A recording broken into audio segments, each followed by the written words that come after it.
Hi, this is Brian from Enlightenspeed here again, and today we're continuing with our tips and tricks series.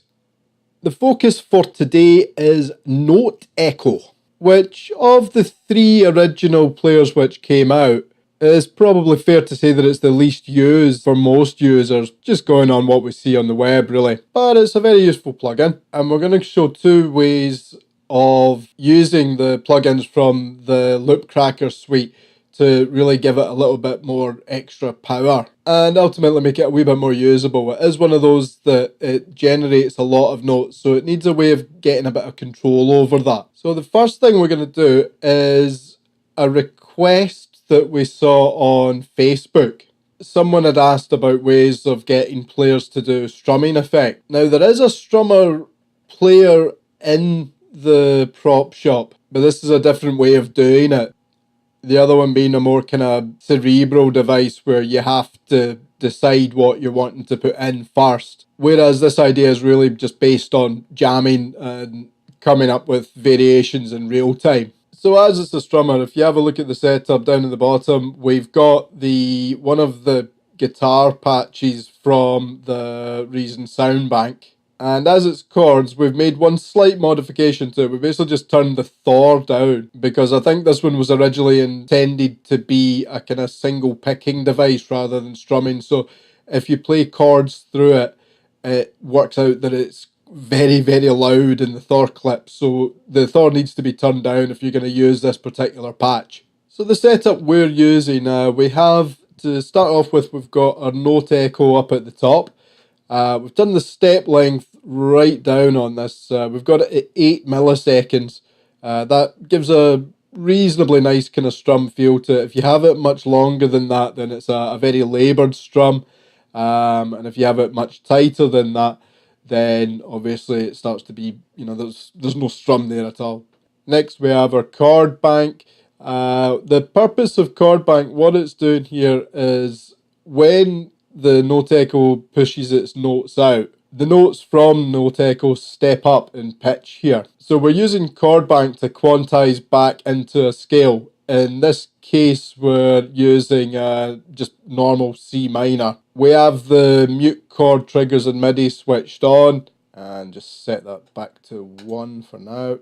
And then the bit that really adds some nice variation to it, we've got a note filter in here as well. This is set to 75%. It's in order to take out quite a few of the notes, not a massive amount, but it will thin the hair down quite a lot. And this is because, well, when you're generating strums, you're generating a lot more notes, so there's a lot more space for variation when you're using filtering. If you set it to 85 or 90, the effects are a lot less noticeable. So I'm quite liking setting it to 75 for this purpose. So let's have a little listen to this and see how we get on.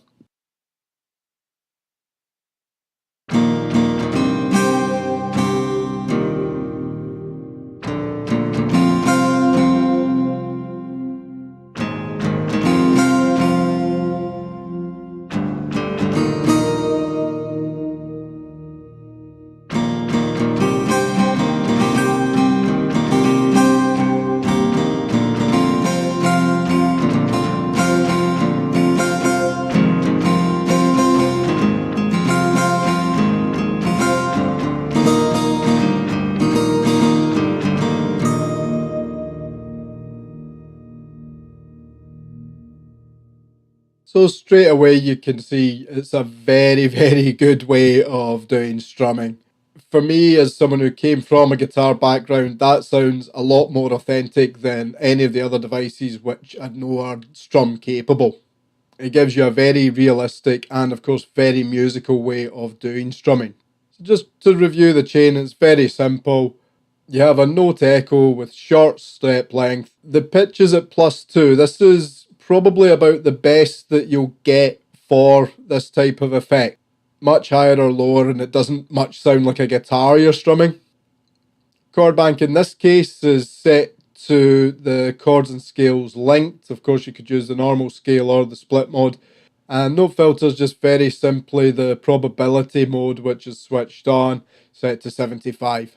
So it's another great setup, and again, it's pretty easy to put it together too. So that's the first setup.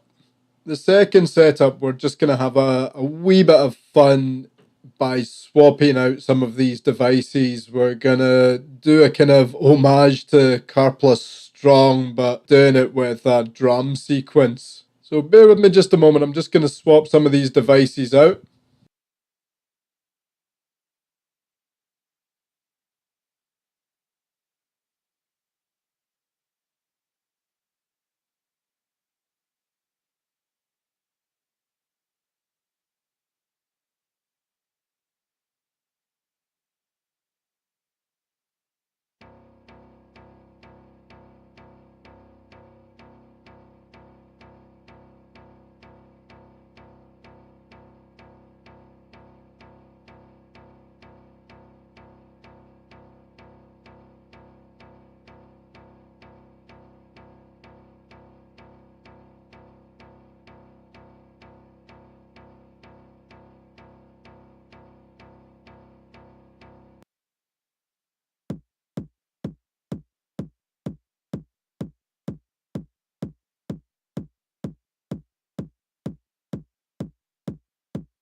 You can see we're going to use the new Rytmik, which was added in just yesterday.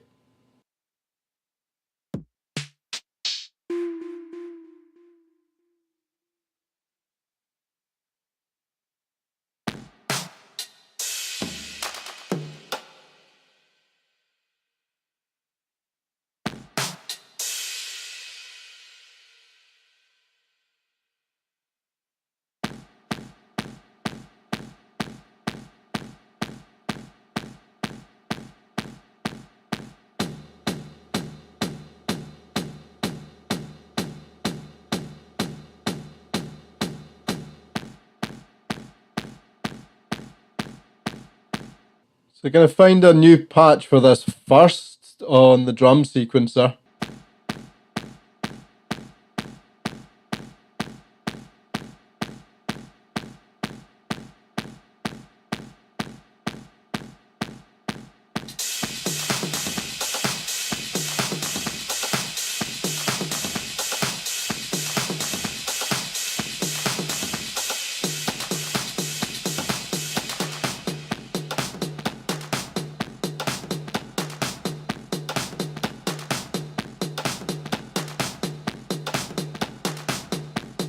That's a bit more like it.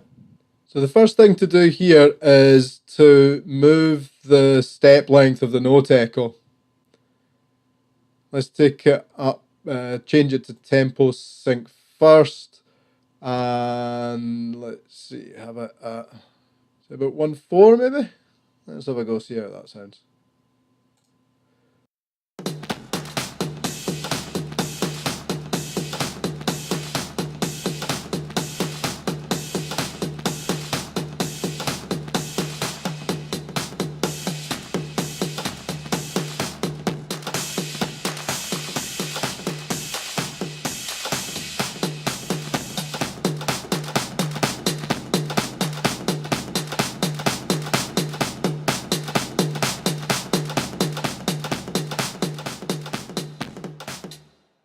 So obviously you can hear that there's room for all sorts of fun and chaos using that.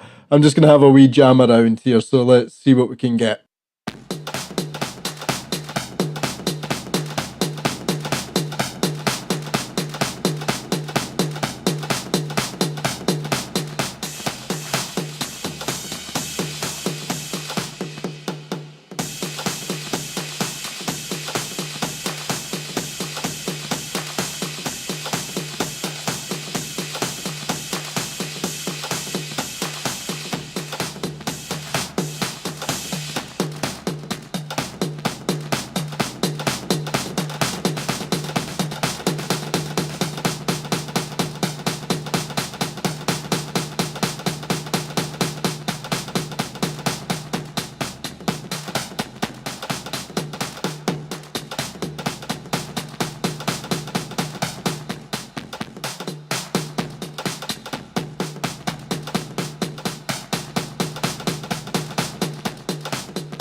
Okay, it's pretty obvious that there is hours of endless fun to be had with that. I probably a recommendation for that would be that if you're going to be messing around with the step length like that in milliseconds, you probably want to work out what your values are going to be beforehand, and then set those up in a combinator so that you can recall them quite quickly. Obviously, if you're just kind of moving it about and trying to find the right time, particularly if you're in a live setting, then you know you can make a lot of mess there. So yeah, probably a good idea to have some of that combinatored up so that you can get quickly to where it is that you need to go. In a similar vein, notice the effect that the pitch control on Note Echo will have there. You get your kind of cool feedback drums thing if it's sat at 0, but pushing the pitch up can also have some pretty cool effects as well. And that's us for now. We'll be back with another tips and tricks tutorial video for the Loopcracker suite very soon. But in the meantime, thanks for stopping by. You stay classy, San Diego, whatever. Catch you later, folks. Take care. Bye bye.